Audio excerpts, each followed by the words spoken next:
global financial system. The so-called BRIC group accounts for 15% of the global economy. Just before the summit kicked off, China offered Central Asian states $10 billion of credit support to help counter the economic slump. South Korean President Lee Myung-bak will meet U.S. President Barack Obama at the White House later today.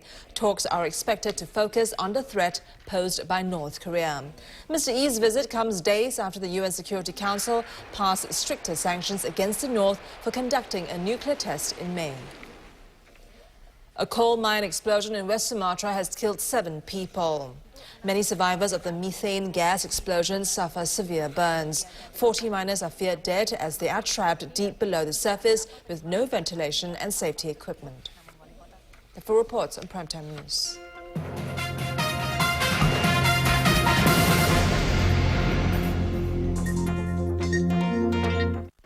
You are now watching the brand new That's IT. And I'm Timothy Go, the only thing that's old in the show. It's our 11th season now. We never thought we'd make it this far, but thanks to you, our loyal viewers, and the non-stop proliferation of gadgets and IT concepts, we're still here. This season, we are bringing in a lot more brand new elements to pump up the show. You can also find us on Facebook and Twitter, which means we can interact more often. Okay, we have a freshly minted opening title, which you will see for the first time right now.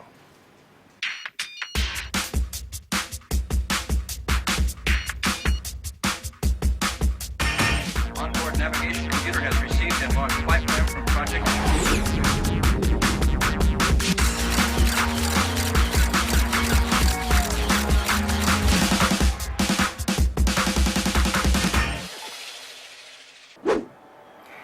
The ancient Chinese invented the gunpowder, the compass, or printing, inventions that made huge impact the world over. And just like That's IT, of course, I have to mention the show somewhere here. The Chinese have come a long way. Today, it is not just content being the world's factory, it is also rapidly catching up with the big boys in terms of technology and innovation. And in some instances, it is even leading the way. The Chinese may not have invented the mobile phone, but they sure have mastered the skills to make and use them. In 2008, China recorded an average monthly increase of 8.7 million mobile phone users, and even amidst the global recession, an average of 34 million mobile phones were being sold in China in the third quarter. This is a huge growing pie that every cell phone maker in the world wants a bite of. The Chinese market is still very much dominated by the global top 5, Nokia, Samsung, LG, Motorola, and Sony Ericsson. And together they account for about 71% of the market in 2008. But this was down from the year before, where the global top 5 had a 78% market share. Today, the largest Chinese brand, K-Touch, owns 8% of the Chinese market, followed by Lenovo with a 4% market share. Online marketing on top of traditional advertising does the trick for some, while other mobile phone makers shorten supply chains and outsource manufacturing to reduce costs to compete with the big boys. Chinese brands emerged strong in the early part of this decade and were soon threatening the sales of established brands within China. Actually, we are currently focused on a mass customer. We are not focused on the niche. We focus on some customer that they are willing to pay a relatively low cost, but they want to use something that with rather good quality and many features. So we call this a mass strategy. So we make sure that it's a kind of affordable luxuries. At an average of $150, these Chinese handsets are literally power-packed. From usual features like touchscreen, QWERTY keypads, and handwriting recognition, to the sweet combo of an 8-megapixel camera, MP4 player, and even analog TV. These Chinese phones pack a punch, especially since their battery life could last an entire week, believe it or not. When you talk about some of the other innovations that the Chinese brands have proliferated in the market, you can think about perhaps dual SIM handsets, which are popular in markets like Indonesia and Philippines, in the emerging markets. And these were popularized by the Chinese brands, and they set an example for international brands like Samsung to come up with their own dual SIM handsets. For Chinese phone makers, taking on the big boys means being one step ahead in designing a product and then quickly putting it up in the market for sale. But lower prices with additional features often raise the question of product quality. I think there's a misconception about Chinese phones. For our products, okay, so it's more like my engineers have actually done the rigorous testing on the phones. Actually, it's up to the international standard. Because some of my engineers actually come out from the big boys, so they do the same, they put the same test into the phones. So its products are actually quite, have good qualities in it. Even within China, some of the Chinese brands were seen as having inferior product quality, but these days, product quality is a huge thing for the up-and-coming Chinese brands. And this is a quality that we can bring to beyond China. It is easy for any phone maker to come up with a phone that is cheap, that has got a certain set of features. But if you want to create a longer-term success, right, investment in brand is a necessity. And now a brand new segment that allows us to look at what's inside the favorite gadgets of some very interesting personalities. On That's IT's It's Mine.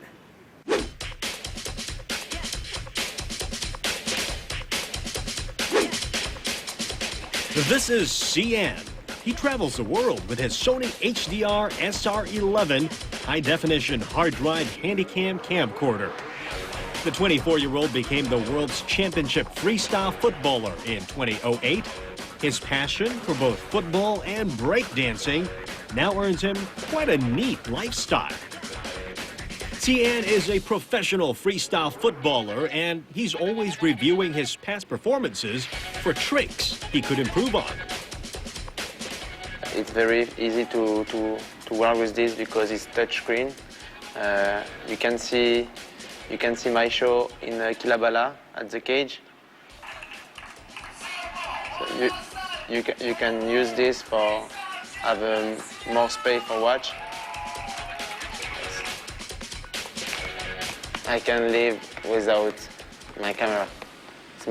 If someone wants to call me, I can wait. But if I have a show, I want to watch the show after. So it's more important to have my camera. Yes, and by the way, my ball too.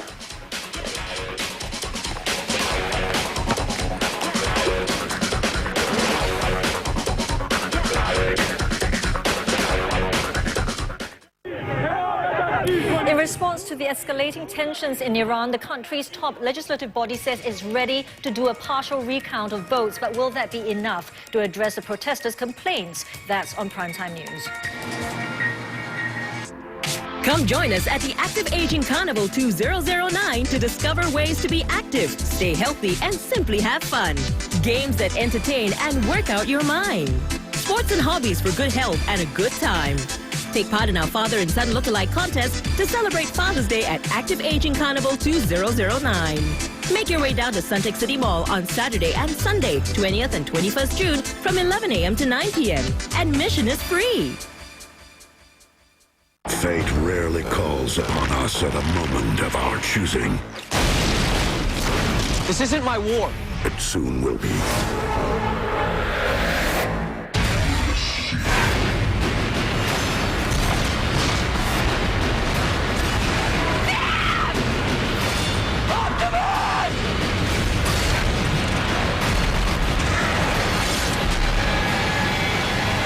Transformers, a Michael Bay film.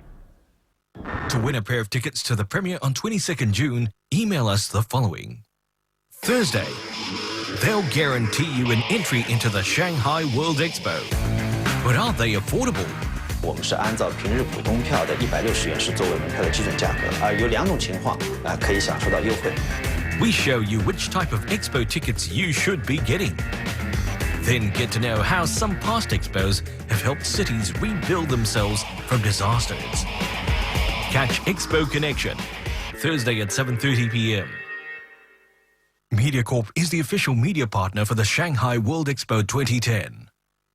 In my world, we can watch the sky so that it will always be blue. Oh, there'll be giant fish bowls to keep the fishes when they run out of places to live. We may sing to the trees so they may grow faster. Our children have big dreams to make this world a better place. Let's make sure there's a world left for them to realize their dreams. In my world, everyone will want to save the earth.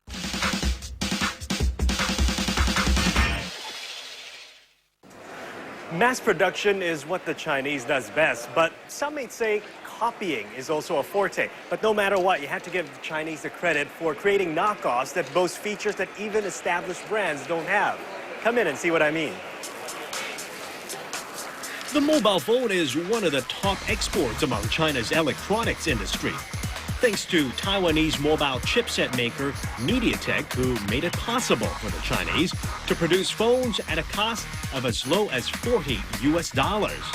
Well, phones in that category would probably be selling for around $100, and most of them would boast more than the basic features. Okay, let me show you something really, really interesting. These are actually mobile phones. And they're pretty much fully functional mobile phones with a camera, it's touchscreen. All you can't do with it is actually watch TV. So as you can see, in China, mobile phones can come in many different form factors. Well, these originated from the Shanzai trend. In China, Shanzai, which literally means mountain fortress, implies banditry and the lack of state control, referring, of course, to China's proliferation of name-brand knockoffs. For many Chinese, these products are anti-establishment, anti-mainstream ideas and innovations. Did he just pick up an iPhone? Take a closer look. It is a G iPhone. That this form of Chinese self-expression and ingenuity often finds itself looking too familiar to be called a clever invention. Typically, knockoff phones infringe on several intellectual property rights. Number one, the inventive process or product patent, for example, the multi-point touchscreen technology. Number two, the trademark that protects a brand or logo. And number three, product design or the overall appearance. I believe most of the bigger boys actually aggressively protect the IP rights. So for example, if you look at Apple, the iPhone, I believe they filed more than 200 patents. And in terms of design, I believe they filed more than a dozen designs. So most of them do aggressively protect the IP rights.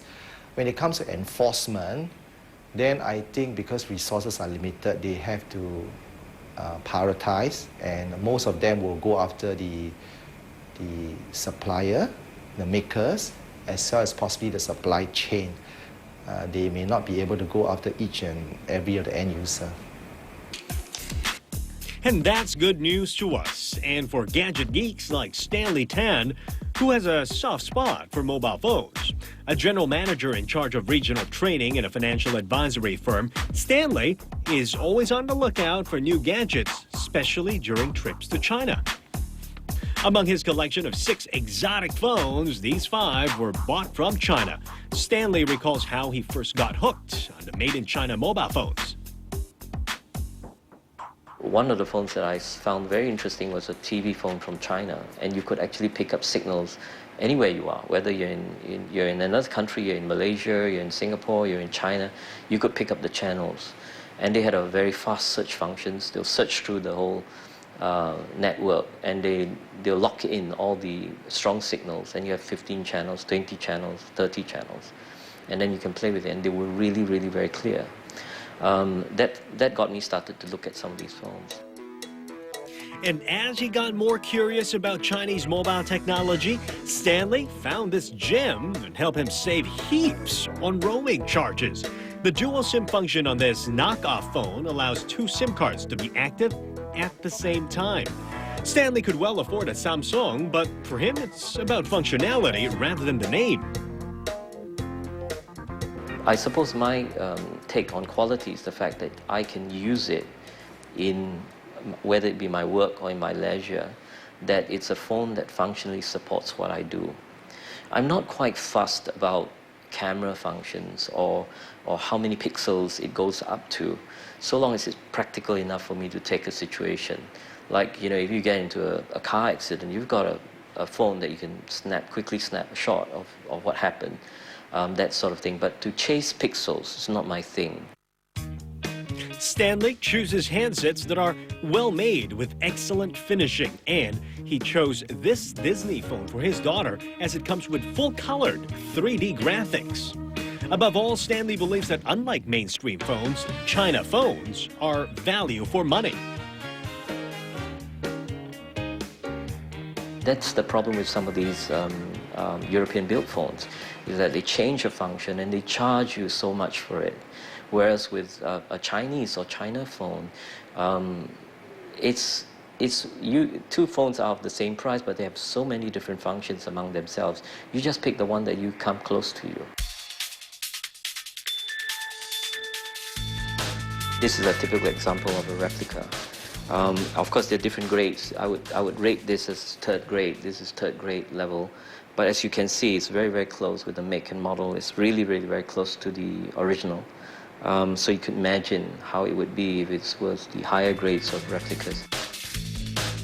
While this bling is an example of a great fake, Chinese mobile phone makers today have gone beyond just merely being copycats. They have stretched their capabilities and came up with their own brand of mobile technology that can stand neck to neck with the bigger boys.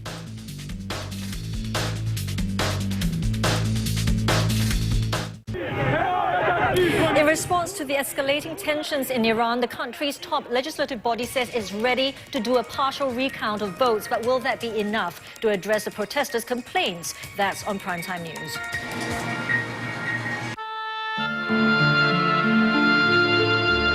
My feeling that I have to Thailand is much more stronger when I'm away. We would like to return something to our parents while they are still with us.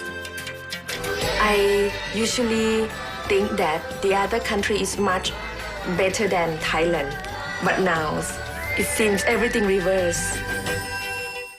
小时候最喜欢看的中文书籍，应该就是那些武侠小说，尤其是金庸的作品。其中我一个非常喜欢的小说人物就是黄蓉。我这一组菜的时候呢，也会跟着他的方法，就是把每个材料都是很小心的切得很小块，大小一定要一样啊，而且呢每个材料都是要分开来煮，然后再重新来炒。那么就是希望呢，人家吃的时候每一口呢就可以吃到每一个材料的原汁原味都喷在嘴里。 Gunny Karim, a seasoned entertainer, a sharp-eyed judge who can see the talent within. And Hussein, a well-known singer, a vocal trainer who demands a higher standard. Eddie Ali, our version of Simon Cowell, who will spot the singer in you. Are you the one? Together with Fauzi and Fiza, they will bring you a Nugara 2009 live every Tuesday 8:30 p.m. only on Surya. This is Channel News Asia.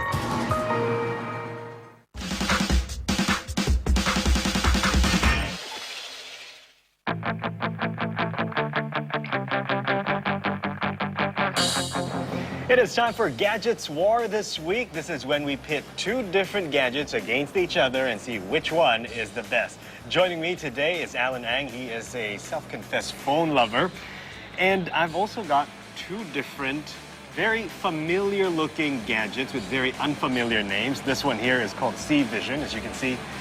The form factor is quite familiar, a hybrid of many famous phones. And then this is a Bestel phone, which looks suspiciously very similar to the Samsung Omnia. Fighting it out today is the C Vision B8000 and the Bestel B6000. Both are Chinese brands with a basic touchscreen, camera, analog TV function, and dual SIM support.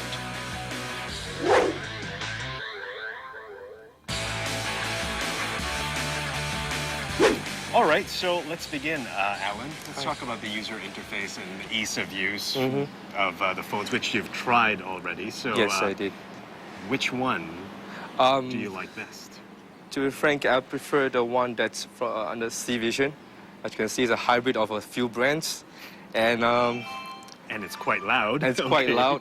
Definitely, they do have a few features here that I like. In particular, is they have both touchscreen and the button activation features here, as you can see. Compared to this Omnia look-alike. The Bestel. The Bestel, okay. What about the ease of use? I mean, touchscreens are typically harder to use, so compare this one to the touchscreen of that one. Comparing both the touchscreen for the C Vision, it's a lot more easier to use. Okay. As for this Bestel, I must say that it's pretty difficult to use for a person with big thumbs like mine. I will need the stylus to really use the feature in that. Responsiveness, though? Responsiveness wise would be C Vision. Okay. It responds faster, and sometimes I'm not sure whether they activate the function here in this Bestel. I can't even unlock the phone now. Yeah, you have difficulties in that sense. All right. Okay, this round goes to the C Vision for the user interface and ease of use.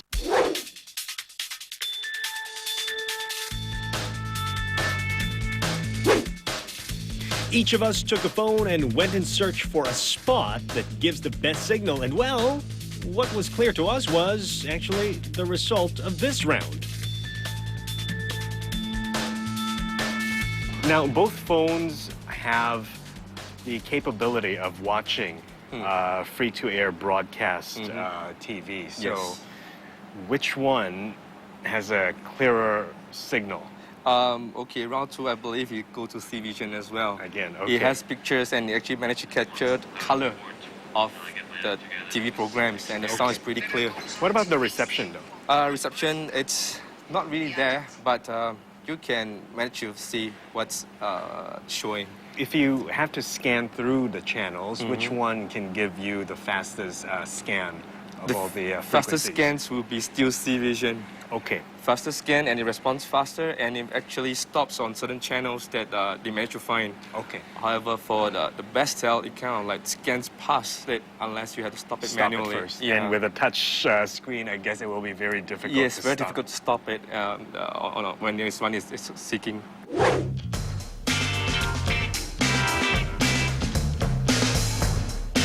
How about camera function? You tried it, and I don't know how many megapixels this one has. C Vision has 8 megapixels. Okay. As for Bestel, it's not really indicated anywhere in the package. So it could be 2, it could be 8, it could be 10. We don't really know. Yeah, but on the camera function-wise, I would prefer Bestel. Yeah. Okay. How come? The auto focus that the camera does before it taking a snapshot of the picture actually provides it generates a better and clearer picture. Okay, so overall, which one would you buy if you have a choice? Given a choice, C Vision. Okay. Yeah. All right, there we go. So the C Vision is Alan's choice if he can buy a China-made phone, but honestly, would you buy a China-made phone? I'll give it a go. I mean, at this point, when physically trying them out, testing them out, yeah, I'll give it a go. Okay. Yeah. All right, thank you. Thank you.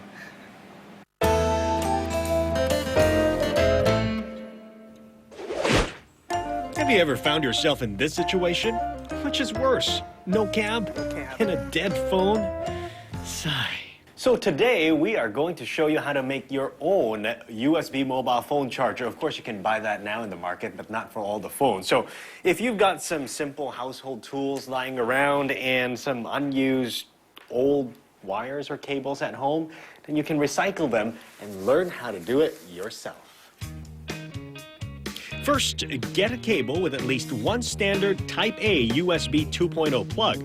This is where your charger will receive power from a host device. Now, snip off the other end and strip the cable. The white and green cables are for carrying data, which in this case, we won't need. So strip the red and black cables.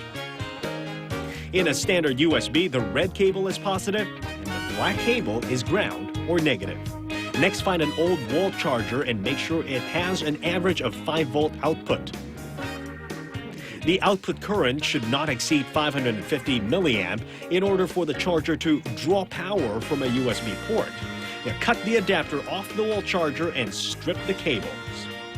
Verify the polarity of the cables. In this case, the white cable is positive and the black one is the ground or negative cable. Using a connector that is easily available from the DIY store, connect the two positive cables together and, likewise, connect both the black or the negative cables. Okay, that's the last of it. It's ready to be used. Just put them all into your laptop bag, zip it up, and off we go. Okay, so next time you find yourself stuck in the middle of nowhere with a phone that's dying, you can try what we just did, a USB phone charger. And voila, it's charging. Alternatively, if your phone indeed threatens to die on you, buy a portable charger that gives it an instant power boost. This one is light, it has no cumbersome wires and comes with connectors for charging most handsets available in the market. Just remember to have it charged before you leave home with it.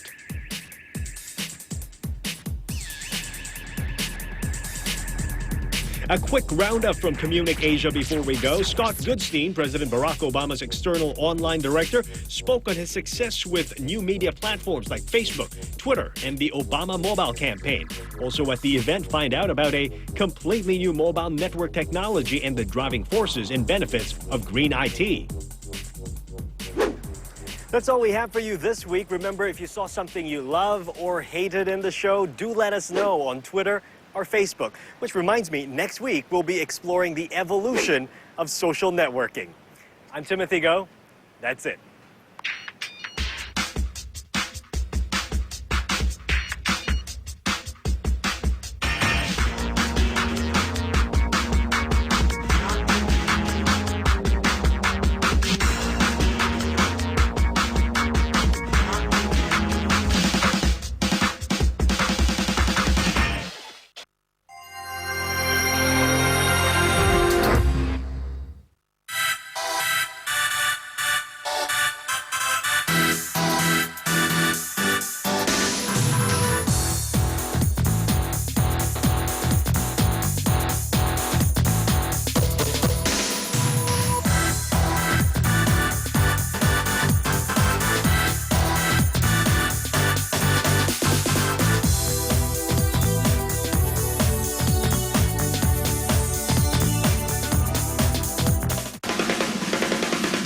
This July, we set out to answer all your burning questions.